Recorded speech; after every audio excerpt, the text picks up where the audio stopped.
Oi, gente. Meu nome é Lara, sou professora de História do Brasil, mas hoje eu vou dar algumas aulinhas sobre história geral para vocês. Então, eu vou dar 3 aulas, essa é a primeira. A gente vai falar então sobre civilizações antigas. Então, dentro dessa aula, a gente vai falar sobre Mesopotâmia, Egito Antigo, Grécia Antiga e Roma Antiga, tá? Então, começamos com Mesopotâmia, que a gente vai falar em tempos de data, né? De 4.000 a.C. a 4 a.C., então muito tempo atrás.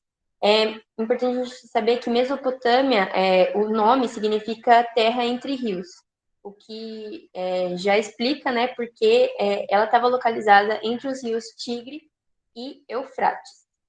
Então, ela fornecia, esses rios, né, forneciam subsídio para pesca, alimentação e transporte para quem vivia nessa região. Muito importante também a gente destacar que era uma região e não um país, é uma região no Oriente Médio, atualmente constitui grande parte do Iraque, como vocês podem ver aqui no mapa, mas então era uma região no Oriente Médio, também conhecido como Ásia Menor ou Antigo Oriente Próximo. Tá? Na Mesopotâmia, teve o surgimento da escrita, que é um grande marco que a gente tem que passa da pré-história para a história. Então, antes do surgimento da escrita, a gente tinha a pré-história, e aí, com o surgimento da escrita, a gente entra na história. Então, muito importante o surgimento da escrita na Mesopotâmia. E essa região ela era formada por muitas civilizações sedentárias, então ela não tinha um povo único, sabe? Era constituído por várias pessoas de diferentes características culturais e tudo mais. Então, algumas civilizações são os sumérios, assírios e babilônios, e eles também dominavam cidades-estados, e aí a gente tem aqui 2 exemplos de cidades-estados dessa época. Então, muito importante a gente sempre lembrar que é essa região entre o Rio Tigre e Eufrates, que foi uma das características que possibilitaram eles serem sedentários, né? Então, com essa região, eles podiam plantar, pescar, conseguiam se alimentar, e assim eles não precisavam ficar como nômades, né? Viajando de local em local até se esgotarem as coisas, e aí tinha que mudar. Não, eles conseguiram ficar fixos nessa região. Sobre o modo de produção que tinha nessa época, era o modo de produção asiático antigo. Isso significa, né? A centralização do poder estava todas nas mãos de um líder ou de um sacerdote. Então, cabia ao Estado a organização total da sociedade, sabe? Então, das terras, economia, divisão de trabalhos, ofícios, tudo cabia ao Estado. Então, o governo tinha muito poder, né, nessa região e nessa época, né? Também tivemos o surgimento do Código de Hammurabi, muito importante vocês lembrarem. O Código de Hammurabi foram leis desenvolvidas, denominadas leis do talhão, ou retaliação, né? Que talhão vem daí. E eram punições proporcionais aos crimes cometidos. Então, uma frase muito famosa do Código de Hammurabi é o olho por olho, dente por dente. Então, aqui eu coloquei até uma brincadeirinha para vocês entenderem, mas se alguém cortava a mão, se alguém roubava, essa pessoa teria a mão cortada. É tipo isso. Então, olho por olho, dente por dente. Muito importante a gente lembrar desse Código de Hammurabi, porque ele sempre cai aí nos vestibulares, é importante a gente saber. Agora sobre a economia da Mesopotâmia. Era uma economia baseada na agricultura, então, pela sua localização, as terras do Mediterrâneo eram muito férteis. Então, com terras férteis a gente pode plantar, e aí eles plantavam principalmente trigo e cevada. Também criavam animais de pequeno porte, como o gado, cabra e aves. E os materiais que eles usavam nessa agricultura eram mais rústicos. Mas além da agricultura, também tinha o comércio. Então, era feito trocas, inicialmente, né? Com grande extensão territorial. Então, eles não ficavam restritos só ao grupinho deles ali, sabe? Eles expandiam bastante essas trocas. E também, depois, surgiram as moedas. Então, aí, inicialmente eles faziam essas trocas, mas depois surgiu a moeda e aí esse comércio foi ficando mais bem montadinho, sabe? Não se baseava só nas trocas. Agora, uma coisa muito importante que tinha na Mesopotâmia eram esses diques. Aqui eu coloquei um esqueminha de como funcionava, mas eles eram principalmente eram dutos que protegiam das cheias e enchentes, porque como estava entre dois rios a região, sempre que tinha cheia, essa região ficaria alagada, né? Então, eles construíam esses diques, então, esses dutos, que protegiam das cheias e das enchentes, e abastecia as plantações de trigo e cevada. Então, ele levava a água que seria dessa enchente para as plantações e aí destinava a água para os locais corretos. Então, para não atrapalhar a população que vivia lá, enfim. Então, esses diques eram muito importantes na Mesopotâmia. Sempre que falar Mesopotâmia, vocês lembram diques, dutos de proteção e irrigação. Muito importante lembrar disso. Agora sobre a escrita, né, que eu falei para vocês que na Mesopotâmia surgiu a escrita. Então a gente tinha dois tipos de escritas. Primeiro a escrita cuneiforme, que é essa da imagem, aqui, vocês podem ver, que escrita cuneiforme eram imagens que representavam ideias. E também a gente teve a escrita fonética, que é a representação dos sons de fala. Outras características também muito marcantes dessa região era a arquitetura monumental, muito conhecimento em astronomia, matemática e medicina. Então, sempre lembrar desses detalhes. E a religião, né, que eles tinham na Mesopotâmia era a religião politeísta, ou seja, eles acreditavam em mais de um deus, né, não um deus único, mas eles acreditavam em vários deuses, e esses deuses sempre ligados à natureza e aos animais. Aqui eu coloquei uma imagem também sobre esses deuses que eles acreditavam, então sempre lembrar religião politeísta. E a sociedade era estamental. O que significa isso? Não tinha pouca mobilidade ou nenhuma mobilidade social. Então, se você nascia camponês, você morria camponês. Então, meu pai é camponês, o que eu vou ser? Camponês, certeza. Se você nascia sacerdote, você morria sacerdote, enfim. Não tinha essa mobilidade, sabe? Um camponês não poderia virar um escravo não poderia virar um camponês e assim por diante, sabe? Então não tinha essa mobilidade social. E a pirâmide social, né, ela é composta pelo rei, sacerdotes e militares, camponeses e artesãos e escravos. Muito importante a gente saber que nessa época a maioria da população era composta por camponeses e artesãos e não por escravos. Escravos era uma pequena porção, então a massa trabalhadora mesmo eram os camponeses. Tá? Muito importante a gente lembrar disso. E agora a gente começa a falar sobre o Egito Antigo. Então, já falamos sobre a Mesopotâmia, agora sobre o Egito Antigo. A gente vai falar dos tempos de 3.200 a.C. até 32 a.C., então também muito tempo. O Egito está localizado na África e ele era dividido em dois. Então, no Alto Egito, que era o sul, era a região montanhosa, e o Baixo Egito ao norte. Era essa divisão que eles tinham na época, e um faraó para cada Egito. Então, em 3.200 a.C., o faraó Menes I unificou as duas regiões e criou o Império Egípcio. E aí ficou só um, não tinha mais dois, como era dividido anteriormente.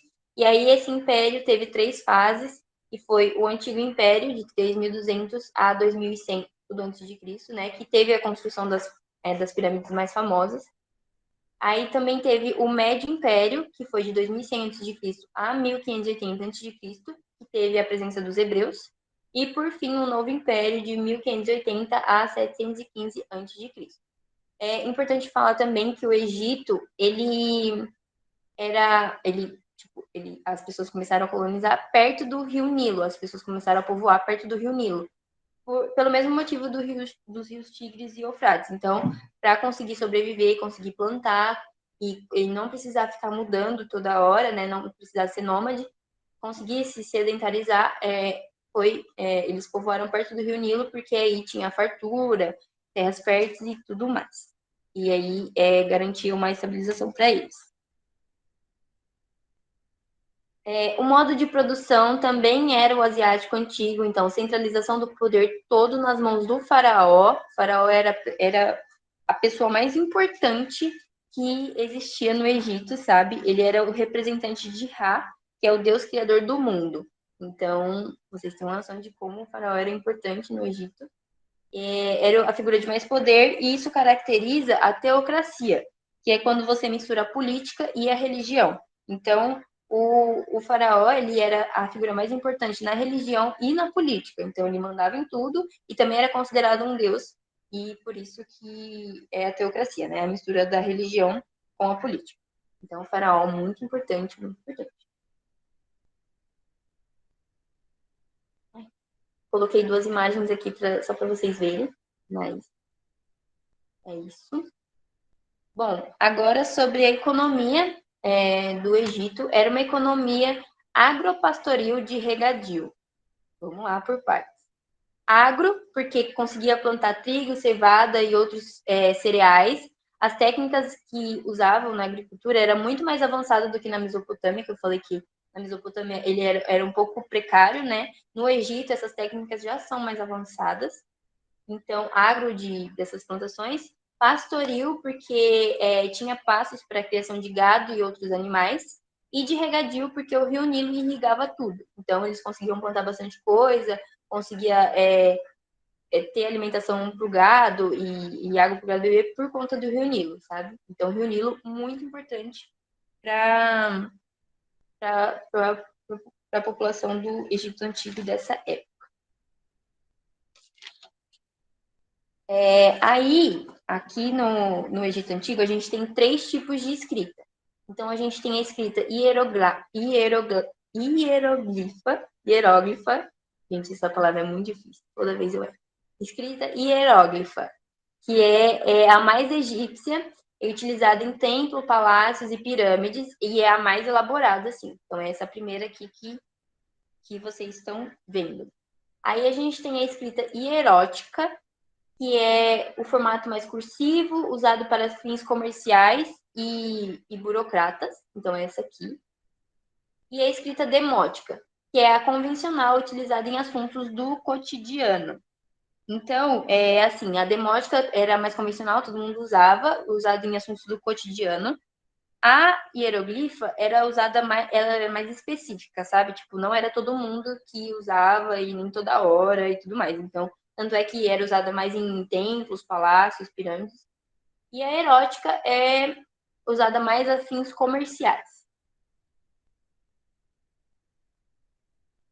Bom, agora sobre a arquitetura, muito importante. No Egito Antigo, a gente tem grandes obras públicas que, né, muito conhecidas como as pirâmides, que a gente sempre lembra, né? Quando fala em Egito, a gente já lembra das pirâmides. Então, as grandes obras públicas eram responsáveis pela arquitetura monumental do Egito Antigo. Então, é uma arquitetura muito grandiosa, assim. Então, os templos e pirâmides eram financiados pelo Estado e demonstravam o poder do faraó. Então, quanto maior a pirâmide, mais poderoso aquele faraó era, sabe? Porque as pirâmides eram os túmulos dos faraós e sua família, como está escrito aqui embaixo. Então, quanto maior a pirâmide, mais influente, mais importante foi aquele faraó. E os templos, eles eram mais acessíveis ao contrário das pirâmides, né? Porque as pirâmides, elas eram fechadinhas, né? E eram restritas às famílias e ao faraó, né? Então, não era qualquer um. Já os templos, eles eram mais acessíveis à população e tudo mais. Mais uma vez, religião politeísta. Então, assim como na Mesopotâmia, no Egito Antigo também eles acreditavam em vários deuses. Um exemplo é o deus Anubis, que é o deus da mumificação. Então, eles acreditavam na vida após a morte. Então, eles acreditavam que os seus bens, os seus servos, os seus soldados iam junto quando você morria. Por isso, eles mumificavam para meio que preservar para a vida após a morte. Eles também acreditavam no... assim, os deuses deles eram metade humano, metade animal. Isso é antropomorfismo, tá difícil hoje. Antropomorfismo, que é quando você mistura o humano com o animal, e assim eram os deuses deles. Aqui vocês podem ver o deus Anubis, que eu tinha falado, que é o deus da mumificação. Ele é metade humano, metade animal. O faraó Akhenaton, ele estabeleceu o monoteísmo no Egito, e o que só durou até a sua morte. Então, enquanto ele foi o faraó até a sua morte, teve o monoteísmo no Egito Antigo, mas logo depois já voltou para o politeísmo e voltou tudo ao normal. A sociedade também estamental, com pouca ou nenhuma mobilidade. Tem muitos cargos aqui, vão por partes, né? Porque tem muitas divisões na nossa pirâmide social. Mas no topo a gente tem o faraó, que era a figura mais importante, tanto politicamente como religiosamente. Temos o faraó no topo da pirâmide. Aí vem a nobreza, os sacerdotes, os escribas, militares, artesãos, comerciantes, camponeses e escravos, nessa ordem. Então, era uma sociedade com pouca mobilidade social. Se você nascia se você era filho de escriba, seu futuro era ser escriba também. Se você era artesão, seu futuro, se morrer artesão, não tinha como mudar de classe social. Então, se é que a gente pode falar assim, né? Então, não tinha essa mobilidade urbana. Mobilidade social, desculpa. Então, poucos escravos e muitos servos nessa sociedade, e era uma sociedade bem dividida, tá? Outras características marcantes do Egito Antigo é que eles tinham bastante conhecimento em astronomia, matemática, e a medicina deles, eles usavam plantas e frutos medicinais. Então, muito importante essas características também.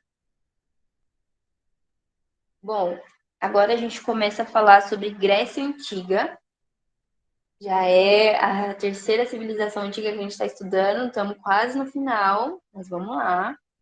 Então, a Grécia Antiga, ela estava localizada no sudeste da Europa, ao sul da região balcânica, e era banhada pelo Mar Mediterrâneo. O Mar Mediterrâneo, nessa época, ele era um grande local de troca e de comércio. Então, muito importante a gente saber disso. Terras pouco férteis e relevo montanhoso e acidentado. Isso tornava a sobrevivência um pouco mais difícil, né? E várias civilizações também compõem a Grécia Antiga, por isso que é um povo mais heterogêneo, nada muito homogêneo. É bem diversificado e um povo mais diverso. Bom, a Grécia Antiga ela é dividida em períodos. Então, a gente começa falando do período pré-homérico, de 2000 a.C. a 110 a.C., que foi marcado pela chegada de alguns povos à Grécia. Dentre eles, a gente tem os jônicos, eólios e os aqueus, que eram conhecidos como micênicos também, e eram povos indo-europeus. Esses povos eles se denominavam helenos e chamavam a Grécia de Heleno, porque eles falavam que eles eram descendentes de um faraó chamado Heleno. Então, eles se autodenominavam assim. Teve o surgimento da cultura creto-messênica, que foi a união dos povos aqueus com os povos que viviam na ilha de Creta, porque, como eu falei, os aqueus eram conhecidos como micênicos também. Aí a união desses dois povos criou a cultura creto-micênica, importante a gente saber disso. E sobre a primeira diáspora grega, foi assim, os dórios, eles chegaram na Grécia Antiga e eles eram muito violentos, porque eles eram guerreiros, e aí chegaram destruindo muitos palácios, templos, e aí muitas pessoas fugindo dessa violência causou a diáspora grega. Então, muitas pessoas indo embora da Grécia, expandindo o território da Grécia. Muitas pessoas foram para uma Ásia Menor, chamada Ásia Menor, que era a região da Turquia, hoje em dia por ali. Essa diáspora causou uma transformação, né, na cultura grega, porque aí teve contato com outras pessoas, outros povos, outras regiões, enfim. E aí isso causou uma certa transformação na cultura grega. E aí a gente entra no período homérico. Ele tem esse nome, o período homérico vai de 1110 a.C. a 800 a.C., e ele tem esse nome por conta de Homero, porque esse período tem poucos registros, e um dos poucos registros são as obras A Ilíada e a Odisseia de Homero. Então, foi uma homenagem a ele, né? Esse nome. O nome antigo também foi, de certa forma, porque pré-homérico, então antes de Homero, enfim. Nessa época,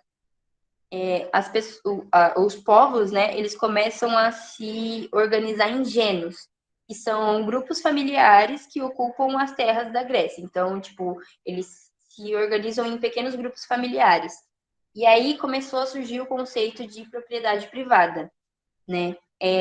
Teve alguns conflitos entre gênos, porque nem todas as terras eram férteis. Então, sempre tinha um que queria uma terra mais fértil e tudo mais, e aí eles brigavam por isso. Tanto é que foi a causa da segunda diáspora grega. Então, famílias que estavam em busca de terras férteis expandiram mais ainda a cultura grega, porque foram procurar terras mais férteis.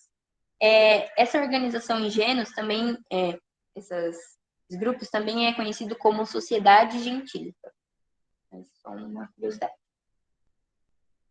E aí, então, a gente entra no período arcaico, de 800 a.C. até 500 a.C., e aí acontece a formação das polis gregas, cidades-estado. As mais famosas são Atenas e Esparta, tenho certeza que vocês já ouviram falar disso em alguma vez, algum dia na sua vida vocês já ouviram falar disso. Se não, eu vou falar para vocês hoje, tá tudo bem, né? Não se preocupem. Mas ocorreu a formação das polis. Vamos começar por Atenas, então. Atenas que focava num lado mais estudioso, focava, sabe, no saber, na filosofia e esse tipo de coisa. Então, Atenas está localizada ao norte da Península Ática, é uma região montanhosa. E sobre a organização social, vamos com calma. Quem era considerado cidadão em Atenas? Eram os homens atenienses, né? Homens nascidos em Atenas, filho de pais atenienses, que tivessem mais de 18 anos, e muitos desses homens possuíam terras na região, possuíam terras e outras posses na região. Esses eram os únicos cidadãos de Atenas. Eles também eram conhecidos como eupátridas. Então, a gente vai ver mais para frente a democracia ateniense, só quem votava eram os homens atenienses, filhos de atenienses com mais de 18 anos. Então, era uma população bem minoria mesmo, eram pouquíssimas pessoas que eram consideradas cidadãos em Atenas. Já os não cidadãos são os escravos, que eram capturados em guerras ou eram escravos por dívidas, os metecos, que eram os artesãos e os comerciantes estrangeiros, e as mulheres, que tinham a função de serem as servas dos seus maridos, sabe? Tipo, eram consideradas inferiores e só estavam ali para servir os seus maridos. Então, os escravos, os metecos e as mulheres não eram considerados cidadãos. Importante a gente saber disso. E sobre a formação política, Atenas começa como monarquia, mas os eupátridas, por eles serem os cidadãos e possuírem riquezas, eles conseguem derrubar e estabelecem uma oligarquia. Então, uma oligarquia com 9 eupátridas no poder, e cada mandato durava 10 anos. Aí a gente teve o surgimento do Drácon, que elaborou a primeira lei escrita. Então, essa lei falava que qualquer crime cometido na polis seria punido com a morte. Uma coisa bem radical, assim, porque se uma pessoa furtava algo ou se ela matava alguém, por exemplo, tem uma pessoa que furtou algo e outra pessoa que matou alguém, essas duas vão ter a mesma punição, que é a morte. Algumas pessoas consideram isso muito radical, mas, enfim, essa foi a primeira lei escrita em Atenas. Aí depois veio Solon, que fez um processo de reformas em Atenas. Então, ele decretou o fim da escravidão por dívidas. Então, agora só existiam escravos capturados em guerras. Ele fundou a Eclésia e fundou a Bulé. O que era a Eclésia? Era uma assembleia com cidadãos atenienses e que prestavam serviços militares por 2 anos. E a Bulé era os cidadãos atenienses com 30 anos ou mais que participavam do corpo legislativo e são eleitos por voto censitário. Então, a Eclésia contava com 43 mil cidadãos e a Bulé com 400 cidadãos. Então, é importante a gente saber disso. Eles se reuniam geralmente na Acrópole, dependia, né? Mas na Acrópole, a Acrópole era um centro urbano e o mais alto da polis, ou na Ágora, que era uma praça pública, um mercado, sabe, um local público, eles geralmente se reuniam lá. E então, depois de Solon, veio Clístenes, que fez mais reformas, outras novas reformas. Então, ele decretou agora que a Bulé poderia contar com 500 cidadãos e a Eclésia com 60 mil cidadãos. E também criou o Estratego, que era isso, era um corpo executivo com 10 cidadãos. E a partir daí, Atenas se torna uma democracia direta ou participativa. Então, o que significa isso? Os cidadãos participavam ativamente das decisões. Então, para eleger alguém, todos os cidadãos iam lá e poderiam se candidatar, esses cidadãos, né? Não precisava eleger representantes. Então, na democracia direta, todos os cidadãos estão elegíveis. Todos os cidadãos podem expor suas opiniões e seus pensamentos. A gente vai ver em outra aula sobre democracia, mas por que dava certo? Porque o conceito de cidadão era muito restrito, e como eu disse, era só os homens atenienses, filhos de atenienses com mais de 18 anos. Então, era uma porção muito pequena da população, por isso que era possível ouvir a opinião de todo mundo e poder tornar todo mundo elegível, sabe? Por isso que era mais fácil.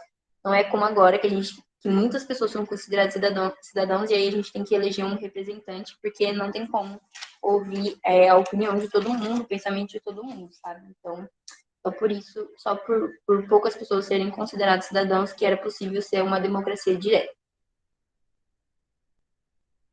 Então, falamos de Atenas, que valorizava mais o saber, tinha mais esse lado filosófico, sabe? Agora a gente fala sobre Esparta, que valoriza muito o lado militar. Então, falou de Esparta, você lembra de militares.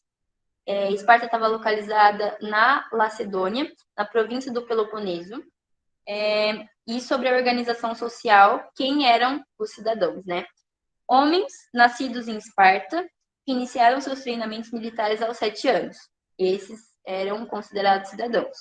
Agora, quem não era cidadãos, né? As mulheres e os ilotas. Vamos por partes. As mulheres, apesar de elas não serem consideradas cidadãs, elas tinham muito mais reconhecimento do que em Atenas. Elas tinham muito mais reconhecimento da sociedade do que em Atenas.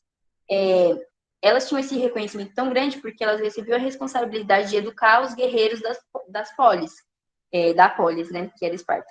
E também recebia treinamento militar se fosse necessário. Então, por ter essa grande responsabilidade na mão, ela era mais reconhecida do que as mulheres eram reconhecidas em Atenas. Mas, apesar disso, não era considerada cidadã. E também a gente tem os ilotas, que eram povos que já viviam na região antes da chegada dos espartanos e que foram explorados e transformados em servos da polis. Eles também não eram considerados cidadãos, mas eram maioria lá. Uma coisa importante, né, de eu deixar bem delimitado aqui, é que em Atenas havia escravidão e em Esparta havia servidão. Então, Atenas, escravidão, Esparta, servidão. Porque os ilotas, eles eram servos dos espartanos, mas eles não eram considerados propriedades privadas. Então, aí está a diferença. Em Esparta, os ilotas eram servos e não eram propriedades privadas. Em Atenas, os escravos eram propriedades privadas. Então, aí que está a diferença. Bom, agora falando sobre a formação política, a gente tinha a Ápila, que era uma assembleia para cidadãos espartanos que tivessem 30 anos, e a Gerúsia, que era o conselho de anciãos formado por 28 cidadãos espartanos com mais de 60 anos ou mais, né? E eles legislavam junto à Ápila. Daí formou-se uma diarquia, né, em Esparta. Então, diarquia, 2 reis. Um tinha funções militares, então um ia para a guerra, e o outro ficava na polis com funções administrativas. E, além disso, a gente tinha o éforo ou eforato, que eram 5 anciãos com 60 anos ou mais, que tinham poder administrativo junto aos reis. Então, a formação política de Esparta era mais ou menos assim. Bom, gente, eu sei que eu tô falando demais, mas a gente chegou na última civilização antiga que eu vou falar aqui nessa aula, que é a Roma, Roma Antiga. Aqui é um pouquinho longo também, mas vai dar certo, sairemos dessa. E a aula já está acabando. Então, último tópico, vamos lá. A Roma Antiga ela foi dividida em 3 períodos, vamos dizer assim. Então, primeiro teve a monarquia, de 753 a.C. até 509 a.C. Teve a República, de 509 a.C. até 27 a.C. E o Império, de 27 a.C. até 476 depois de Cristo. Aqui a gente tem uma imagem de quando das áreas dominadas durante o Império Romano. Tá? A época de maior conquista de territórios foi durante a República, e esses territórios continuaram até o Império. Então, quando se instaurou o Império Romano, a gente tinha tudo isso de áreas dominadas. Bom, então, começando pela monarquia, a gente tem 7 reis que formavam essa monarquia, né?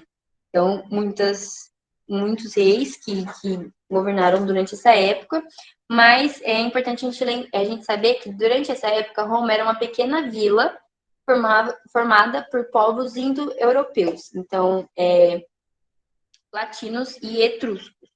É importante vocês saberem que Roma era formada por povos latinos e etruscos, no final isso vai ser importante. Então, ao longo da monarquia, tivemos 7 reis que governavam essa pequena vila que era Roma. Então, a sociedade, ela era assim, os cidadãos romanos eram quem nascia em Roma, que eram subdivididos em patrícios, que eram os ricos, e plebeus, que eram os pobres. E, além disso, a gente tinha também os clientes, que eram estrangeiros que prestavam serviços aos patrícios, e os escravos capturados em guerras ou por dívidas. Uma coisa que eu esqueci de falar é sobre o mito da criação de Roma.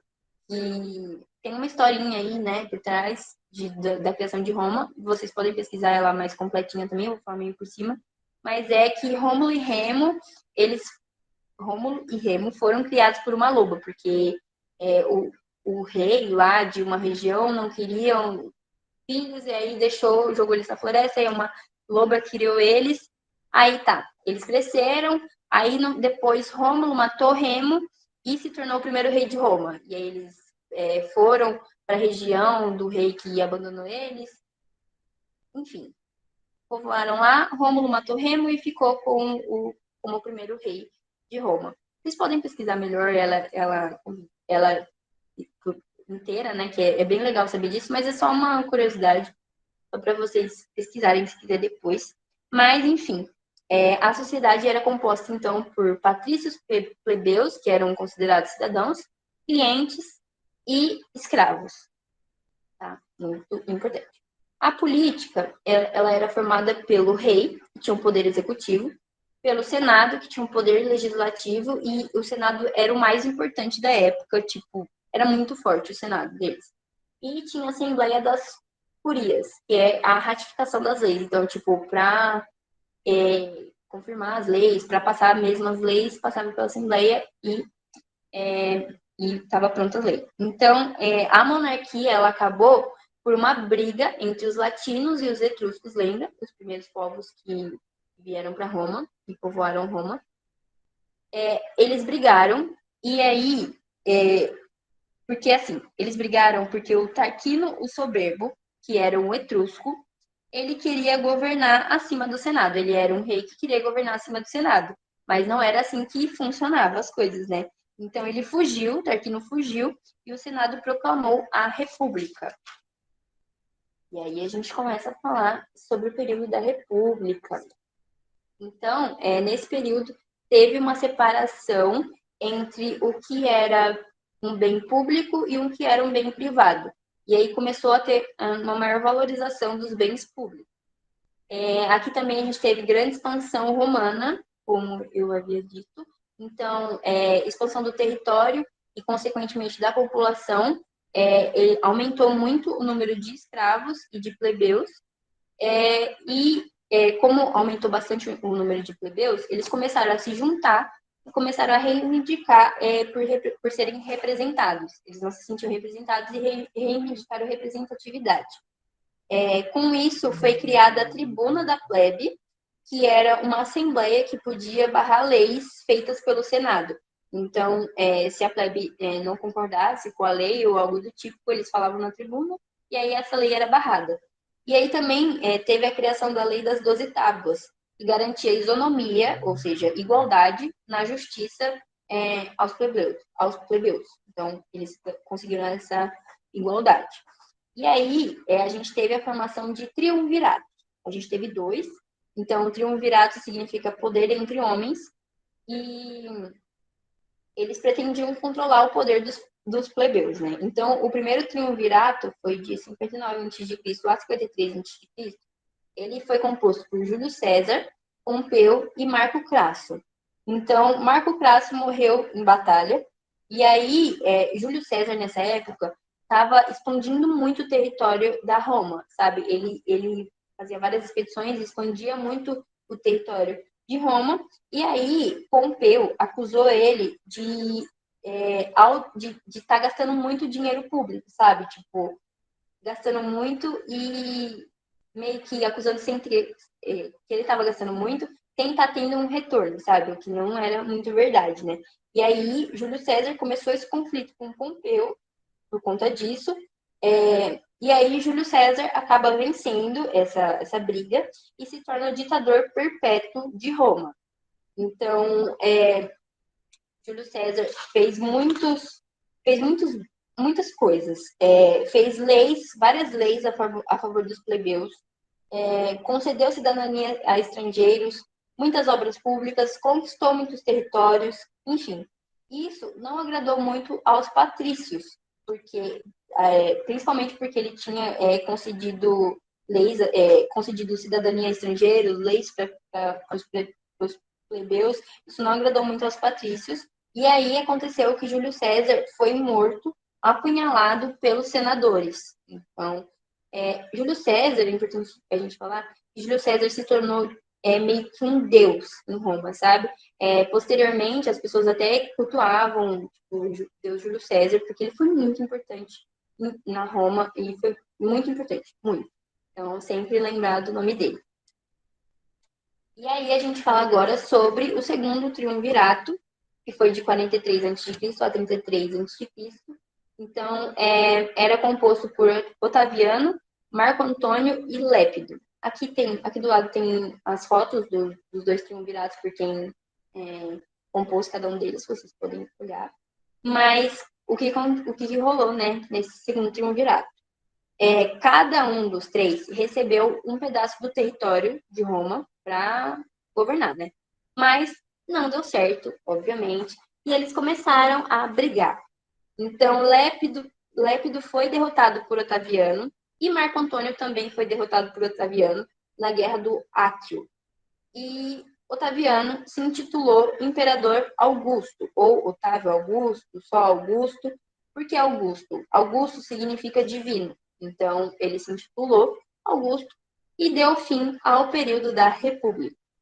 Então, o imperador que era Otaviano se tornou Augusto, imperador Augusto, foi o primeiro imperador de Roma, né? Ele deu fim à República e se tornou o primeiro imperador de Roma. E aí a gente começa a falar sobre o período do Império Romano. Bom, algumas medidas tomadas por Augusto.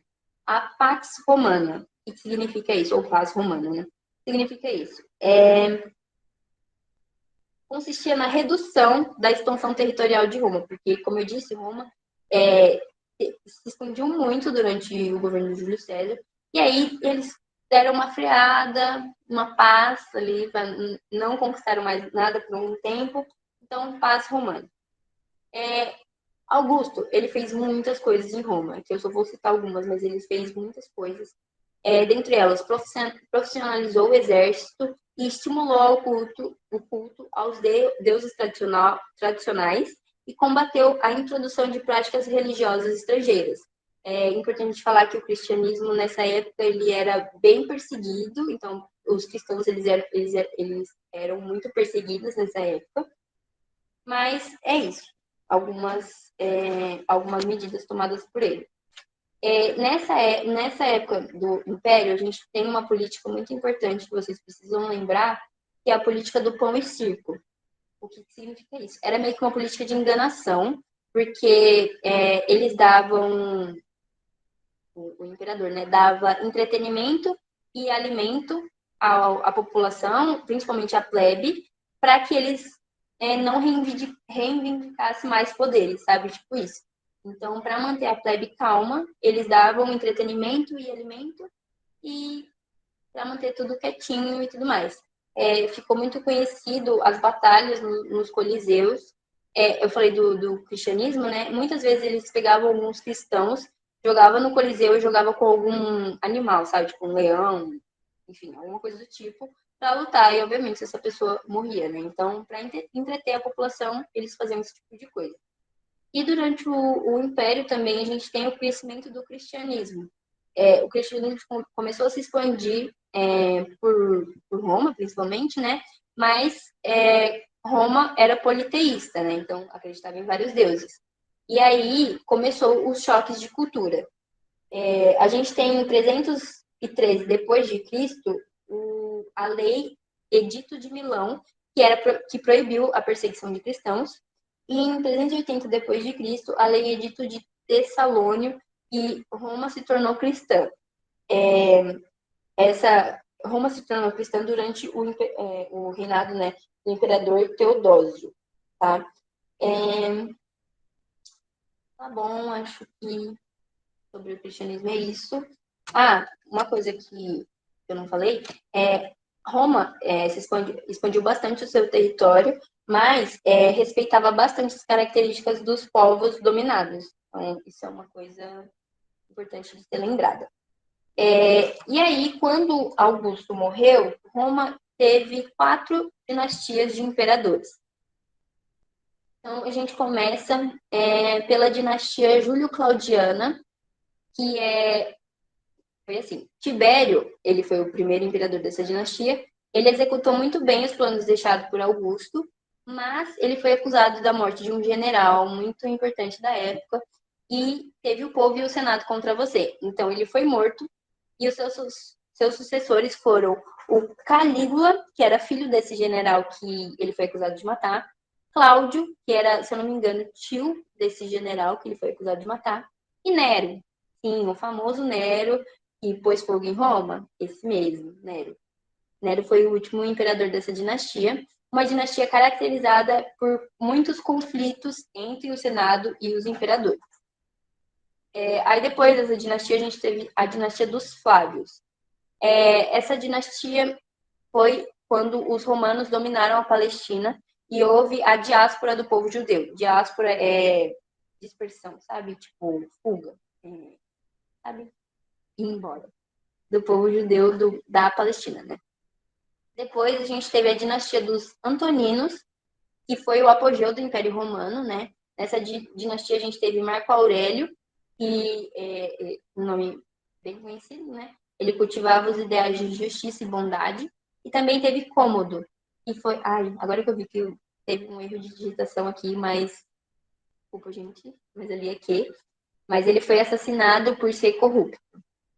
E, por fim, a dinastia dos Sevérios, que foi marcada por crises internas e pressões externas pelos bárbaros. Então, os bárbaros estavam invadindo o território romano, e aí o império foi ficando meio sabe, balanceado, assim, tipo, sofrendo muitas crises. Bom, agora sobre a crise do Império Romano. A partir do século III depois de Cristo, a economia estava muito enfraquecida da Roma, porque eles estavam dependendo muito do trabalho dos escravos e não estava tendo um número de escravos que suprisse essa demanda de trabalho, sabe? Então, isso foi prejudicando muito a economia. E aí, eles dividiram o império em duas partes para tentar reformular, né? Melhorar essa economia e melhorar a sociedade. Então, eles dividiram o império em duas partes, congelaram os preços e mudaram a capital de Roma para Constantinopla. Então, foi uma tentativa de reformular o império, né? O império agora era dividido em Império Romano do Ocidente e Império Romano do Oriente. Não deu muito certo essa medida também. O Império Romano do Ocidente não sobreviveu por muito tempo, teve fim em 476 depois de Cristo. Ele sofreu muitas invasões bárbaras, muitos saques a Roma, então isso enfraqueceu e aí foi que acabou o Império Romano do Ocidente. O Império Romano do Oriente, ele durou mais, bem mais, mas teve fim em 1453 depois de Cristo, e é nesse período que ocorreu a maior difusão e adesão do cristianismo, que aí Roma se tornou, sabe? Roma já era cristã, mas aí teve mais adesão e tudo mais. Mas também acabou em 1453. E é assim que a gente. Eu acho que eu acabei, né? Os slides. Sim, acabei os slides. Então, acabou a nossa aula de civilizações antigas. Espero que tenha ficado tudo claro para vocês. Espero que tenha ficado claro. Essa, como eu falei, é a primeira aula de 3, então vamos ter mais 2 aulinhas. Mas é isso, gente. Espero que vocês tenham gostado. E até a próxima. Bom, vamos lá para mais uma aula. Eu sou a Lara, né? De novo aqui com vocês. Essa aula é sobre alguns sistemas políticos. Essa aula eu acho que vai ser um pouquinho menos comprida do que a de civilizações antigas, mas muito importante também. E vamos lá, vamos falar sobre sistemas políticos. Bom, o primeiro que a gente vai falar é o feudalismo. Então, o feudalismo é um modo de produção que aconteceu durante a Idade Média, ou seja, durante o século V ao XV, e eles eram baseados no colonato e no comitato, na união desses dois. Então, o que significa isso? O colonato, ele remete a Roma. Então, era quando os camponeses usavam as terras produzindo para o seu suzerano em troca de proteção. Então, colonato é essa troca. Produz, usa a terra para produção e, em troca, ganha proteção. E o comitatus remete aos povos germânicos, que significa a lealdade e a honra entre os suzeranos e os vassalos. Então, a união desses dois formavam o feudalismo, as relações feudais. Aí, sobre a sociedade, era uma sociedade de castas, porque não havia nenhuma mobilidade social. Então, a sociedade ela era composta pelo clero, nobreza, camponeses e servos. Uma coisa que nesse slide aqui tem a mais é o senhor feudal. Então, o senhor feudal estava acima de todo mundo, aí vinha o clero, a nobreza e os servos. Importante vocês terem em mente que no feudalismo funcionava assim. Havia vários feudos, pequenos feudos, que eram comandados pelos senhores feudais, e a união desses feudos formavam os reinos, que tinha o rei comandando. Mas o senhor feudal, ele mandava muito mais dentro de um feudo do que um rei, sabe? O rei estava lá só para ter tudo em paz, tudo organizado, mas o senhor feudal tinha um poder muito maior nos feudos do que o rei. Mas é só para vocês terem uma noção de que a união dos feudos, a junção desses feudos, formavam um reino.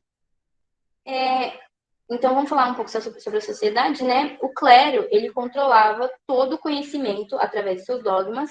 Então, ele tentava fazer com que as pessoas acreditassem no que a igreja falava e pronto. Então, o clero também tinha muitas terras, mas, assim, essa questão do conhecimento é porque eles queriam fazer com que as pessoas acreditassem que só existia a vidinha no feudo, sabe? Para não ocorrer a dispersão e tudo mais. Por isso que eles retinham o conhecimento só para eles. Tanto é que as missas, elas só podiam ser realizadas pelos padres, porque só eles sabiam falar latim, só eles entendiam, então as pessoas tinham que acreditar no que ele falava, porque era a única forma de saber, sabe? Não tinha outra forma, o clero tinha todo o conhecimento para eles. Aí a nobreza era responsável por proteger os feudos e lutar pela igreja. Então, protegia o feudo, o senhor feudal, quem tivesse sob o domínio ali do feudo, e lutava pela igreja. Então, suas funções eram basicamente a administração das terras e segurança. E, por fim, os camponeses e os servos são os trabalhadores, né, dos feudos. Eles são a maioria e eles precisavam da proteção dos feudos. Então, acontecia muito nessa época uma coisa que é chamada de contrato vassálico. O que significa isso? O senhor feudal, ele aceita um camponês como seu servo em troca de proteção. Então, era muito comum que muitos camponeses chegavam num senhor feudal e falavam, ó, eu aceito ser seu servo se você me proteger, se você me oferecer proteção em troca. E aí eles tinham essa relação de lealdade e esse era o contrato vassálico. Um camponês deixar de ser camponês para ser servo de um senhor feudal em troca de proteção. Então, essa relação, esse contrato acontecia muito, eles tinham muito essa relação de lealdade entre o senhor feudal e o seu servo e tudo mais. E alguns impostos eram cobrados, né, nessa época. Primeiro a gente tem a talha, que é metade da produção dos servos é do seu senhor feudal, obrigatoriamente. Então, metade de tudo que o servo produzia era do senhor feudal. Aí a gente tem a banalidades, que os servos pagavam para utilizar as ferramentas do senhor feudal. Então, ele ia trabalhar no feudo, ele não tinha ferramenta, tinha que usar do senhor feudal e ele tinha que pagar por isso ainda. Então, esse era outro imposto. Aí a gente tem a corveia, que é de 3 a 4 dias na semana, o servo tinha que ir prestar serviços no castelo do seu senhor feudal. Então, se ele não trabalhava lá, 3 a 4 dias na semana, ele tinha que ir lá obrigatoriamente para servir ao seu senhor feudal meio de perto, e tinha que ficar trabalhando lá no castelo do senhor feudal. E, por fim, a gente tem um imposto chamado mão morta, que é quando o patriarca morria, o patriarca que era servo, ele morria, a família tinha que entrar em contato com o senhor feudal para renovar esse contrato e a família inteira continuar no feudo sendo servo. Então, eles tinham que renovar esse contrato de servidão, mesmo com o patriarca morrendo. E aí, o feudalismo funcionava basicamente assim. Durante a Baixa Idade Média, começou o declínio do feudalismo. Então, durante os séculos XI a XV, começou esse processo de declínio. E o que foi meio que o estopim para começar o declínio, né? A igreja, ela começa a promover as cruzadas, que é uma tentativa de reconquistar Jerusalém. Então, a igreja tinha muito discurso de tipo, vai lutar nas cruzadas para você conseguir a sua salvação, o seu lugar no céu. E com isso, muitas pessoas começaram a ir lutar nas cruzadas. Camponeses, a nobreza, claro, muitos servos, muitas pessoas começaram a ir lutar por essas terras.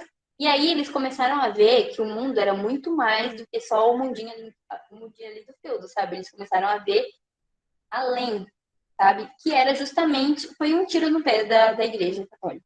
Porque eles retinham tanto conhecimento só para eles, para justamente isso não acontecer, que acabou acontecendo. Eles foram lutar e viram que o mundo era muito mais do que só o feudo, né? E aí a população começa a abandonar os feudos e começaram a viver em grupos nos burgos. Burgos. Muito importante lembrar disso. Burgos eram cidades muradas, porque assim, como eles estavam indo embora dos feudos, não tinha mais proteção. Então eles precisavam de ter essa sensação de proteção, por isso eles muravam as cidades e eles começaram a viver nesses burgos e começaram a ser denominados burgueses. Então é daí que vem o nome burguesia, burgueses. E aí começa a surgir o comércio, a moeda, o capitalismo vai começando a tomar forma. E aí, os reis, porque vocês lembram que os feudos, a junção dos feudos formava um reino e tinha um rei. Então, o rei vendo que estava saindo de controle essa situação, que estava acabando o feudalismo, eles falaram, preciso tomar uma atitude, preciso continuar tendo o poder nas minhas mãos. E aí, o que eles fizeram? Eles fizeram um acordo com a burguesia, com a nobreza, que eu vou falar mais pra frente, mas aí começa a surgir os estados nacionais, que eram comandados pelos reis, e aí a gente entra no... Opa, passou demais. Absolutismo. Então a gente entra no absolutismo, e aí eu explico para vocês essa sociedade, então o absolutismo mais ou menos do século XVI ao XVIII. Então, como que funcionava essa sociedade? Tinha um rei, e lembra lá do Feudo, ele tinha que ter o poder nas mãos. Então, ele falou, vou fazer um acordo aqui, eu fico na administração. Então, ele era responsável por fazer leis, impor tributos, controlar a justiça, comandar o exército. Então, ele ficou ali na administração de tudo e tendo muito poder em suas mãos. E, então, não há divisão de poderes. O poder é todo concentrado na mão do rei. Tá? Só para deixar isso claro. Mas tinha que ter um equilíbrio entre a nobreza e a burguesia, senão eles não iam aceitar que o rei ficasse mandando neles, sabe? Tipo, eles tinham que ter alguns privilégios. E aí a nobreza, ela tinha privilégios sociais. Então, ela teve isenção fiscal, não precisava pagar imposto, tinha cargos na administração pública, postos de comando no exército, pensões vitalícias, ou do bom e do melhor. Ali a nobreza estava vivendo. E a burguesia, ela teve vantagens econômicas, porque a burguesia era que fazia o comércio, né, e tudo mais. Então, recebeu vantagens econômicas e também recebeu o direito de participação no processo de colonização. Então, foi meio que por isso que o rei conseguiu manter tudo ali concentrado nele. Então, esse é o absolutismo, basicamente é isso, bem simples. Rei mandando em todo mundo, a nobreza ali vivendo, desfrutando seus privilégios, e a burguesia ali na parte econômica, com o comércio. E aí, eu aproveitar que eu falei que a burguesia pôde participar do processo de colonização, e a gente fala dele, colonialismo. Importante, colonialismo. Bem simples também, fácil de entender. Então, vamos lá. O colonialismo foi um processo de desenvolvimento histórico da sociedade capitalista global. Então, o que é isso? É importante a gente entender que o capitalismo dessa época não é nada do que a gente vive hoje. É muito mais... não é tão desenvolvido como ele é hoje, sabe? Tipo, tão desmiuçado como ele é hoje. Ele era um capitalismo comercial, ou então mercantilismo, como ele era chamado. Então, era um capitalismo mais rústico, vamos dizer assim. Então, como que funcionava a ideia de riqueza naquela época? Por exemplo, hoje, para uma pessoa ser considerada muito rica, ela tem que ter o quê? Um carro zero, caríssimo do ano. Ter uma casa bonita, com piscina, uma casa grandona, uma mansão. Ter muitos bens, ter uma lancha, sabe? Tipo, esse tipo de coisa, sabe? Ter muitos bens, a pessoa é considerada rica. Naquela época, para uma coroa, né, ser rica, para um rei ser rico, para um estado ser considerado rico, ele tinha que ter muitos metais preciosos, tinha que acumular muitos metais preciosos. E aí que começa a colonização, porque eles já como é a palavra? Eles já desfrutaram de todos os metais preciosos que tinha nas regiões. Então, Portugal já desfrutou de tudo que tinha lá, Espanha, Inglaterra. Então, eles precisavam expandir os seus territórios, sabe? Expandir para ver se eles encontravam ou mais terras com um clima favorável para a plantação e aí conseguir sustentar a metrópole, que foi o que aconteceu mais ou menos aqui no Brasil, ou então achar terras que tivessem metais preciosos, que também foi o que aconteceu no Brasil, que tivessem metais preciosos para eles se tornarem cada vez mais ricos. Então, foi isso. Eles começaram desfrutar os territórios e colonizar vários territórios. E aí, quando um território era colonizado por uma metrópole, existia o pacto colonial, ou seja, tudo que é produzido na colônia só pode ser vendido ou dado para a metrópole. Então, a metrópole só comprava o produto deles, não comprava de mais em outro lugar, e a colônia não podia vender esses produtos para nenhuma outra metrópole, nenhum outro lugar. Então, isso é chamado de monopólio, né? Então, esse monopólio de que a colônia só podia comercializar com a metrópole. E aí, existem dois tipos de colônia. A colônia de exploração, que foi os exemplos aqui da América do Sul, né? Porque, assim, vamos usar o exemplo do Brasil, né? Portugal veio para o Brasil colonizou aqui. Primeiro começou com a extração do pau-brasil, então explorou muito o pau-brasil, depois teve a plantação de cana-de-açúcar, mais tarde eles acharam metais preciosos, então o Brasil é uma terra muito rica, pôde suprir eles nessa, tipo, no açúcar, no pau-brasil, mas também em metais preciosos, então Portugal se deu muito bem nessa. E também foi o que aconteceu nos outros países da América do Sul, que foi colonizado pela Espanha, né? Então, foi isso. E colônia de povoamento, que é o exemplo do que acontece aconteceu, né? Na América do Norte com os ingleses. Então, eles foram, por exemplo, nos Estados Unidos, eles povoaram lá e ficaram morando lá, entendeu? Não é igual no Brasil que eles só vinham, pegavam o que interessava, levavam para Portugal. Não, lá nos Estados Unidos, Canadá, eles povoaram de fato. E aí, sobre o colonialismo é isso, né? Aí a gente entra agora no parlamentarismo, que é uma coisa mais atual, né? Temos até hoje regimes parlamentaristas. E como que funciona o parlamentarismo? O legislativo e o executivo são compostos pelo parlamento, e esse parlamento ele é eleito pelo povo.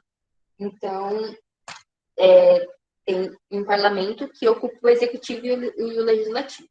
Aí o chefe de governo e o chefe de Estado são duas pessoas diferentes, são dois cargos diferentes. Então, o chefe de governo, ele é representante do executivo e ele é indicado pelo parlamento. O nome mais comum desse cargo é primeiro-ministro, mas a gente tem outros nomes, depende de cada caso é um caso, né? Se eu não me engano, é chanceler, mas primeiro-ministro é um nome mais comum, assim. Mas a gente tem outros nomes também. E o chefe de Estado, que é o responsável pela continuidade do Estado Nacional, mas ele tem poderes limitados. Então, vamos ver alguns exemplos. A monarquia parlamentarista, que é o que acontece na Inglaterra, o chefe de Estado, quem ocupa é o monarca. Então, é a Rainha Elizabeth, ela é chefe de Estado, e aí tem o primeiro-ministro, que é quem, de fato, manda e toma decisões, e cuida da geopolítica e tudo mais. E a gente também tem um exemplo de república parlamentarista, que é o chefe de Estado, ele é o presidente, que também não tem tantos poderes, e aí tem o primeiro-ministro. Um exemplo disso é a Alemanha. Só para ficar um pouco mais claro, né, a diferença, aqui no Brasil a gente vive o presidencialismo. Então, o executivo e o legislativo, eles são compostos por pessoas diferentes, mas o chefe de governo e o chefe de Estado, eles são a mesma pessoa, que é o presidente. Então, o executivo, falando numa visão de país, não Estado nem cidade, mas o executivo, na visão país, ele é ocupado pelo presidente e o legislativo ele é ocupado pelos deputados federais e senadores. Então, eles não, tipo assim, a diferença é que no parlamentarismo, esses cargos, eles são ocupados por pessoas do parlamento. Então, é meio que um bololô só, sabe? No presidencialismo, são coisas separadas. Então, a gente tem o presidente e a Câmara dos Deputados e a Câmara dos Senadores. Então, são coisas diferentes, sabe? No presidencialismo. E aí também a gente tem poderes executivos e legislativo há um olhar estadual e há um olhar municipal. Então, tem essas diferenças também, mas de modo geral, é isso. Eu espero que tenha ficado muito claro tudo que eu falei aqui. E é isso, gente. Essa foi a segunda aula. Eu falei que ia ser um pouquinho mais rápida, né, do que foi a primeira. Mas é isso, a segunda aula. E a gente se vê daqui a pouquinho na terceira e última aula. Beleza? É isso, gente. Obrigada pelo tempo. Bom, vamos lá para a terceira e última aula, que a gente vai falar sobre alguns pontos da história muito importantes. Então, nessa aula a gente vai começar falando sobre o imperialismo, aí a gente vai falar sobre o nazismo e o fascismo e terminar falando sobre a democracia. Então, muito importante essa aula. Então, começando pelo imperialismo, né? Bom, o imperialismo ocorreu antes da Primeira Guerra Mundial, por volta do século XIX, e ele era uma política de expansão de poder e dominação de um Estado sobre outro.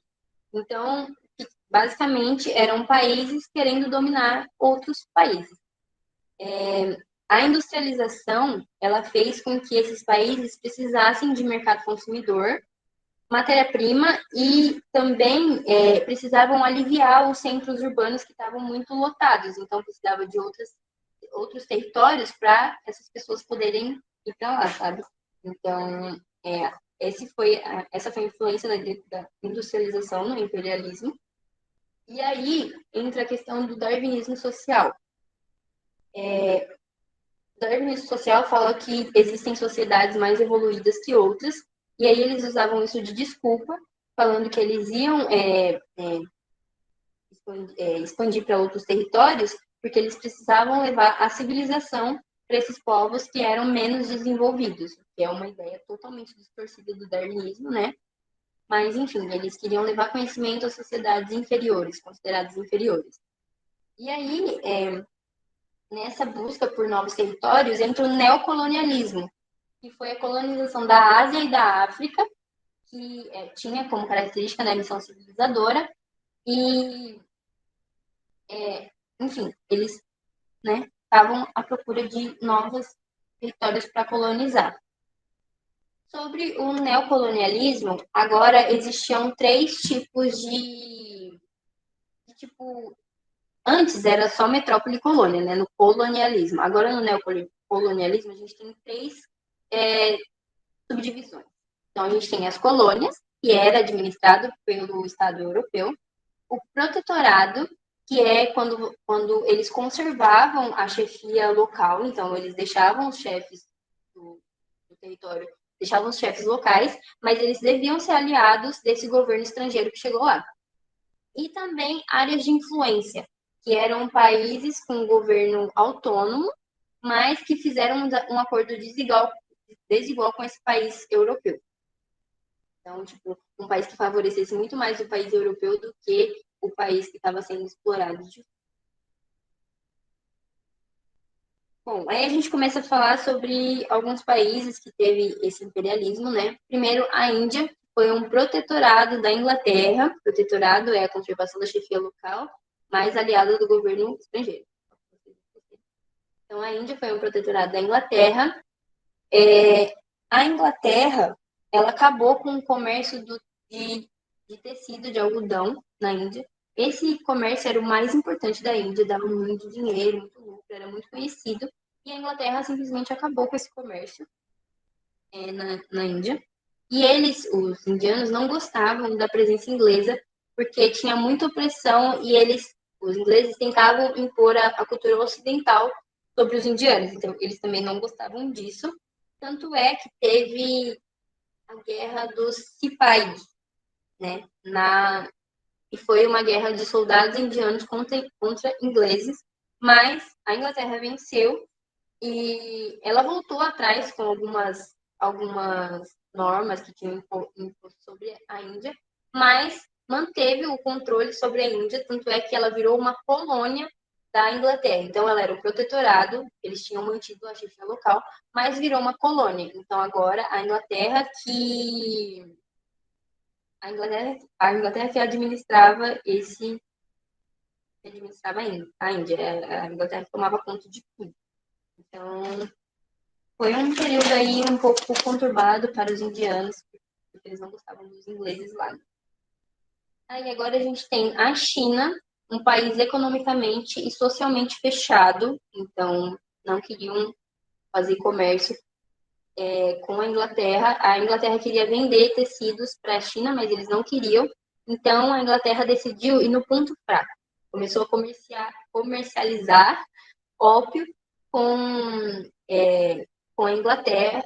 A Inglaterra começou a comercializar ópio com a China, porque ópio é uma droga que os chineses consumiam muito, uma droga fortíssima, e aí começou esse comércio, e quando o imperador viu que estava começando a ficar meio preocupante essa situação do ópio, ele declarou ilegal o consumo dessa droga, e aí os ingleses ficaram emburrados, se ofenderam, e declararam guerra contra a China, que foi a Guerra do Ópio.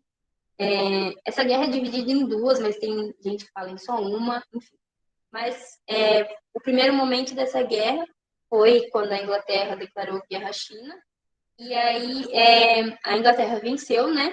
E eles impuseram o Tratado de Nanquim, que fazia com que a China abrisse portos para a Inglaterra, que foi onde nesses portos ficou meio que legalizado o ópio, eles voltaram a comercializar. E eles tinham que ceder Hong Kong à Inglaterra também. Então, aconteceu isso, né, nesse primeiro momento. No segundo momento, a China capturou um navio inglês. E aí a Inglaterra ficou ofendida novamente e declarou de novo guerra à China.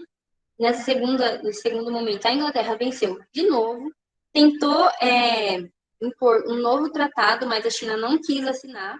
E aí os ingleses colocaram fogo no palácio do imperador. E aí, como a China se sentiu pressionada, assinou um novo tratado e aí teve que pagar indenização à Inglaterra e ceder mais alguns territórios. Esqueci de passar o slide, mas aqui está o slide do segundo momento, Segunda Guerra do Ópio. E aí, como a China teve que ceder alguns territórios, começou meio que uma fragmentação do território chinês, tanto é que o Japão entrou nessa briga por territórios na China, e aí a China ficou dividida em várias áreas de influência. Lembram que quem é área de influência é quando o governo é autônomo, mas tem que fazer acordos desiguais, enfim.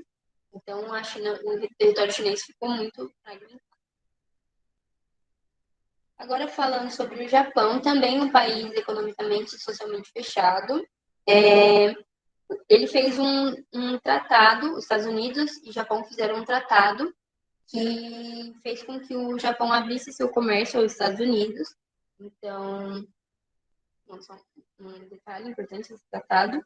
E aí, com a mudança de imperador, teve uma grande ocidentalização do Japão, que foi a Era Meiji, que durou 45 anos. Então, foi um período de ocidentalização do Japão. Eles mudaram a capital, fizeram escolas no modelo europeu, nova constituição, industrialização. Também saiu na Guerra Imperial por novos territórios, como foi o caso da China, também em ilhas do Pacífico e tudo mais. Como eu disse aqui, né, em que eles saíram na Guerra Imperial, conquistaram alguns territórios na China, em ilhas do Pacífico e outros territórios. Isso foi o que aconteceu com o Japão. E, por fim, mas muito importante, a África, que foi dominada pelos europeus e que possuía muitas riquezas, né? A África possuía muitas riquezas. Ela foi dominada por esses europeus e eles não consideravam as características de cada cultura, sabe? Então, de cada povo, eles não levavam isso em consideração. Isso causou muitos conflitos culturais e causa até hoje, né, essa divisão territorial. Aí, como a Alemanha foi um dos últimos países a ser unificado, ela também queria entrar nessa disputa por territórios na África. Ela falou, não, peraí, vamos fazer uma conferência aqui em Berlim mesmo, pode fazer aqui no meu país, faz aqui em Berlim, capital da Alemanha, né, para a gente decidir como que vai ser, de fato, essa partilha da África. E aí, nessa conferência, eles decidiram que para ser dona de uma área, você tinha que ocupar essa área. Então, isso gerou muita movimentação, muitas pessoas, muitos europeus indo para a África para dominar o território, e gerou também muitos conflitos, mas, enfim, a África ficou totalmente dividida. Eles não respeitarem as diferenças culturais na hora de delimitar os espaços, gerou muita dependência dos países europeus e essa dependência ficou até hoje, sabe? Tipo, a África saiu perdendo muito desse imperialismo. Mas, enfim, sobre o imperialismo é isso. Agora a gente começa a falar sobre o nazismo e fascismo. Regimes totalitários aí, que a gente vai ver. Tá. Então, o fascismo e o nazismo, eles nasceram no período entre guerras, e foi quando teve a crise do liberalismo político e econômico. Então, a gente teve imperialismo pré-Primeira Guerra Mundial, aí imperialismo, Primeira Guerra Mundial, fascismo e nazismo, Segunda Guerra Mundial. Só para vocês terem uma noção da linha do tempo. Então, uma característica muito importante dessas ditaduras totalitaristas de extrema-direita, né? Nazismo e fascismo são de direita, tá? Culto ao líder, partido único, anticomunismo, militarismo, nacionalismo e patriotismo exacerbado, culto ao Estado. Então, essa crise do liberalismo político e econômico foi porque, tipo assim, os países estavam com a economia quebrada, a Alemanha e Itália estavam com a economia quebrada, e estava tendo ameaça comunista, porque tinha tido uma revolução russa, enfim, estava um caos. E aí as pessoas começaram a assumir ou posições de extrema esquerda ou posições de extrema direita. E aí isso foi gerando meio que uma polarização da sociedade, sabe? Enfim, sobre os dois no geral é isso. Aí a gente começa a falar separadamente agora. Então, o fascismo, ele nasceu na Itália, que estava passando por problemas econômicos, como eu disse, e também estava tendo o pós-Primeira Guerra, né? Então, juntou os dois e virou meio que uma bolinha de neve. E aí, em 1919, surgiu o Partido Fascista. Ele foi criado e, inicialmente, ele era composto por grupos que vestiam camisas pretas e espancavam pessoas de esquerda. Ele ganhou o apoio de quem tinha medo do comunismo, né? Então, a Marcha sobre Roma, ela aconteceu em 1922 e ela foi uma passeata, né? Que foi muito importante para mostrar o poder do Partido Fascista, que às vezes as pessoas não tinham tanta noção de que era tão forte assim. E nessa marcha sobre Roma, a população começou a ter noção de fato de que era um partido muito forte. Então, o rei da Itália, ele foi pressionado a eleger Mussolini como primeiro-ministro, porque lá era uma monarquia parlamentarista. Como eu disse para vocês na última aula que eu gravei, que foi a aula de sistemas políticos, eu falei do parlamentarismo e a monarquia parlamentarista, que tem o rei e o primeiro-ministro, mas o primeiro-ministro manda muito mais do que o rei. Então, era um cargo muito poderoso que Mussolini tinha aí nas mãos. E com ele no poder, ele começou a implementar uma ditadura já. Então, ele extinguiu os partidos socialistas e, mais tarde, ele ia extinguir todos os partidos, né? Começou a perseguir os comunistas e aniquilar a oposição. Então, ele começou a ter atitudes de um ditador. Aí teve o Acordo de Latrão, que foi um acordo com a Igreja Católica, porque assim, a sede da Igreja Católica ela ficava na Itália, mas a Igreja queria independência. Então eles criaram o Vaticano, né, o menor país do mundo, para que fosse só da Igreja e que ali fosse a sede da Igreja e eles se tornassem independentes. O Mussolini no poder, apesar de tudo que a gente já sabe, de todo o estrago que fez na Itália, ele conseguiu reerguer a economia. Então, ele promoveu o arroxo salarial, que são salários congelados que diminuem a inflação, e também investiu nas indústrias de bases. Então, isso ajudou muito a economia da Itália. Mas, apesar disso, ele não conseguiu resolver a diferença econômica que existe entre o norte, que é o rico, e o sul, que é o pobre, né, da Itália. Então, essa diferença existe até hoje, assim, ele não conseguiu solucionar naquela época. Ele começou, então, uma política imperialista, né, conquistou territórios na África, como eu já falei nos slides anteriores. Enfim, um caos que foi fascismo na Itália. E, né, lamentável de verdade, mas faz parte da nossa história, a gente precisa saber para que isso não se repita, né? E aí a gente vem o nazismo, foi inspirado no fascismo, ele nasceu na Alemanha, que foi o país que saiu mais quebrado da Primeira Guerra Mundial, por conta por conta do Tratado de Versalhes. O Tratado de Versalhes, ele declarou a Alemanha culpada de tudo que aconteceu na Primeira Guerra Mundial, e a Alemanha foi obrigada a pagar indenizações e impediu a Alemanha de ter um exército. E isso começou a causar um sentimento de revanchismo, de revanche. A Alemanha queria, algumas pessoas mais extremas, né, queriam revanche, tipo, não achava isso justo, sabe?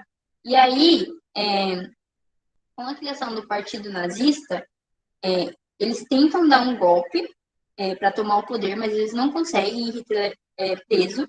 Mas, com a crise de 29, a economia quebrada da Alemanha, né, muito ruim, com a crise de 29, esse partido nazista ele começa a ter destaque porque nos discursos Hitler usava essa questão do revanchismo, então ele falava que ia fazer uma revanche, não ia deixar isso barato, e também tinha discursos para reerguer a economia, e de fato ele conseguiu, mas ele tinha um poder de lábia muito bom. Então, ele começou a falar sobre a economia, ele começou a falar o que a população queria ouvir. Sabe? E aí, ele foi ganhando mais destaque, muito destaque. Então, Hitler foi convidado pelo presidente para ser primeiro-ministro da Alemanha, porque a Alemanha é uma república parlamentarista, então lá tem primeiro-ministro e presidente. O primeiro-ministro manda muito mais que o presidente, só para a gente ter uma noção do poder do Hitler, né, nas mãos. E aí houve um incêndio no parlamento alemão e Hitler colocou a culpa nos comunistas e decretou estado de emergência, tirou alguns direitos da população, dissolveu todos os sindicatos, então ele aproveitou esse incêndio no parlamento para instaurar o caos. Dissolveu todos os sindicatos, demitiu muitos funcionários judeus, negros, democratas, sabe, a minoria que ele odiava, então ele demitia as pessoas de cargos públicos, né? Teve a criação de cargos, de cargos não, teve a criação de campos de concentração, né? Que a gente sabe que serão muito utilizados para, enfim, a aniquilação dessas minorias. E aí tem o Terceiro Reich. O que significa o Terceiro Reich? O presidente da Alemanha morreu. E aí o Hitler pegou simplesmente o poder dele para ele. Então ele concentrou o poder de presidente e de primeiro-ministro. Então só ele mudava na Alemanha, basicamente. E aí começou a dominação, sabe? A querer expandir esse poder para outros territórios e tudo mais. Então o Terceiro Reich começa com a morte do presidente. Esqueci de falar da política de exterminação de deficientes, né? O que era isso? Então, quem tinha doenças hereditárias, por exemplo, eu tenho uma doença hereditária, então vai passar para o meu filho. Eu tinha que ser esterilizada e para não poder ter filhos, entendeu? Então, era meio que um pretexto para manter a raça ariana pura, sabe? Para não ter deficientes e só pessoas perfeitas. Então, pessoas com doenças hereditárias tinham que ser esterilizadas. E aí, como funcionava isso? Eles iam, falavam, a gente vai levar o seu filho para pessoas que já tinham deficiências, né? Claro. A gente vai levar seu filho ali para um lugar para tratar dele, enfim. E aí, depois de algum tempo, a família recebia notícias de que essa pessoa tinha morrido por problemas de saúde, mas obviamente não eram problemas de saúde, né? Então, era uma política secreta de exterminação de deficientes que aconteceu nessa época. E aí, com o Terceiro Reich, ele extinguiu todos os partidos políticos, aí começa, né, de fato. Ele extinguiu todos os partidos políticos, começou a investir muito em propagandas que exaltassem o governo, o regime nazista, né, e o Hitler, a sua pessoa. Também teve as Olimpíadas na Alemanha em 1936, né, isso foi uma grande pressão nos atletas alemães, porque ele falava, vocês têm que ganhar tudo, não quero saber, dá o seu jeito de ganhar tudo. E ele começou a pressionar muito esses atletas, claro que eles não conseguiram ganhar tudo. Teve até um caso, se eu não me engano é na corrida, que o alemão ele perdeu para um negro, um atleta negro. E aí Hitler se recusou a cumprimentar ele.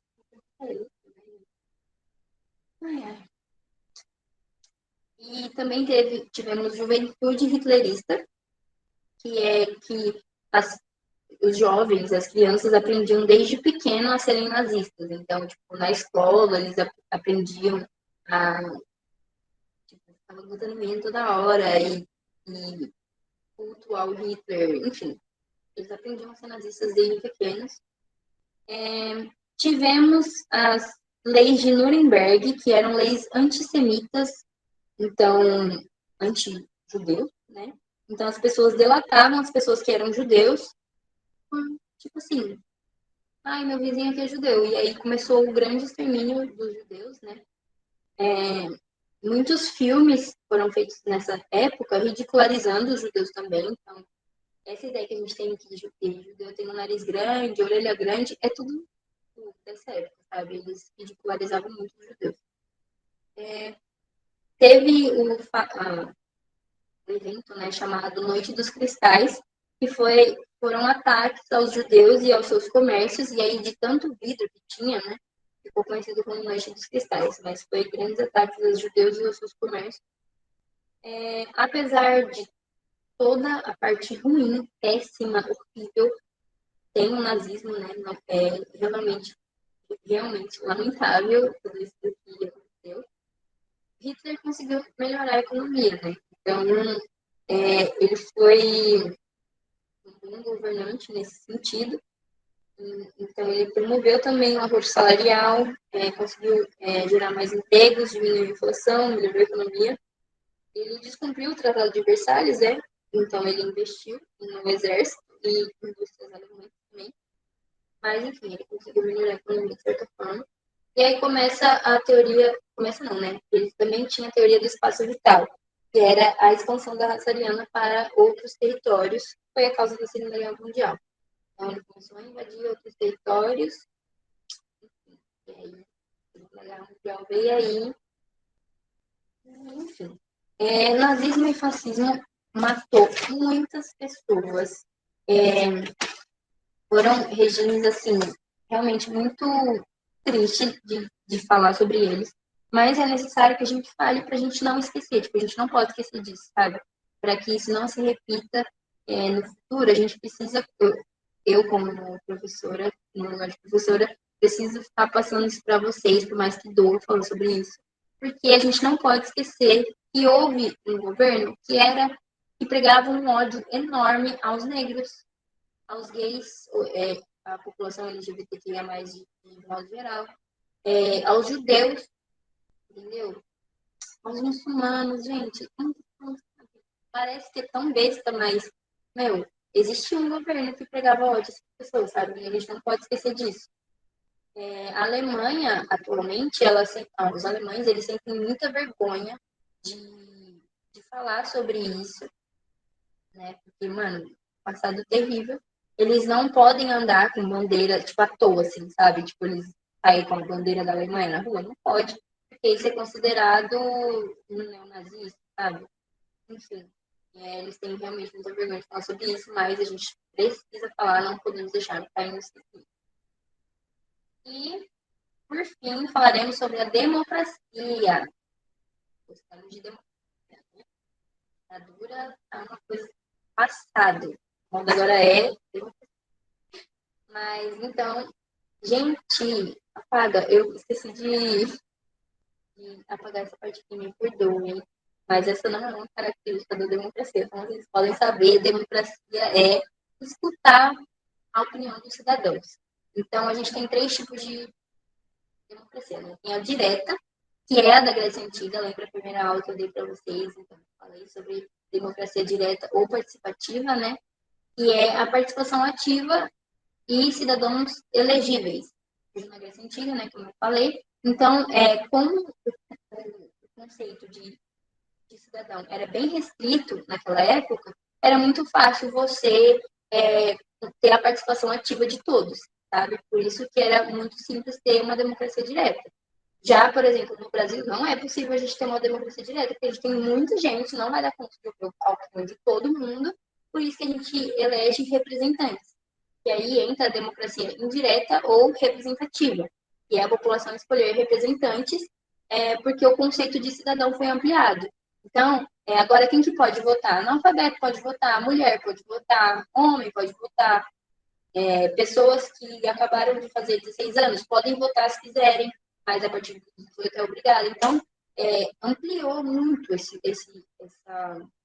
essa ideia de cidadão no Brasil, por exemplo, que é o exemplo que eu estou usando. Então, não tem como ser uma democracia direta, por isso que a gente tem essa democracia direta. E também no Brasil acontece a democracia semi-indireta, que é quando a gente tem plebiscito, referendo ou iniciativa popular. Então, vamos diferenciar cada um deles. Plebiscito é anterior à lei. Então, é uma consulta da população para ver se vai ser necessário fazer uma lei nova ou não, algo do tipo. Então, um exemplo que a gente teve foi em 1963, o Jango era presidente, né? E tinha passado o Brasil tinha passado para o sistema de governo parlamentarismo, lembra que eu falei para vocês? E aí eles queriam saber se a população estava gostando, como que estava, ou se queriam que votasse para o presidencialismo, e voltar para o presidencialismo ganhou. Então, aí o Brasil voltou a ser presidencialista. Então, esse foi um exemplo de plebiscito que aconteceu no. Hoje está difícil a discussão da data, hein? Mas esse foi um exemplo de plebiscito que aconteceu no Brasil. E referendo é a manutenção da lei. Então, é uma votação para ver se essa lei vai continuar ou não. A gente teve um referendo em 2005 sobre a política de desarmamento. E aí foi votado para continuar essa política de desarmamento. E iniciativa popular é quando tem origem, quando uma iniciativa tem origem na população, sabe? Tipo, a população tem uma ideia de alguma lei, alguma coisa, e é apresentada aos deputados. Se eu não me engano, foi em 2017 que a gente teve uma iniciativa popular de criminalização do funk. Uma falta do que fazer tremenda, mas a gente teve isso, foi apresentado aos deputados e aí eles viram que era inconstitucional, não podia criminalizar o funk, e aí tentaram com essa história. Mas, enfim, essa é a diferença, espero que tenha ficado claro. Já acabamos mais uma aula, espero que tenha dado para entender tudo certinho, e é isso, gente. Desculpa a dicção da professora, porque a professora tem uma probleminha de dicção, né? Às vezes dá uma falhada, mas é isso.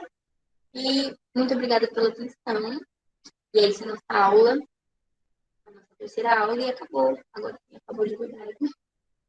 E é isso, gente. Beijos, até a próxima. Boa sorte no processo seletivo. E espero que dê tudo certo, que a gente se encontre ano que vem. Ano que vem não, desse ano, né? 2022 já, gata. E que a gente se encontre esse ano. Eu estou ansiosa para conhecer vocês. Sou professora de História do Brasil, viu? Não sou professora de História Geral. Então, vocês vão me ver nas aulas de História do Brasil. Espero ansiosamente por vocês.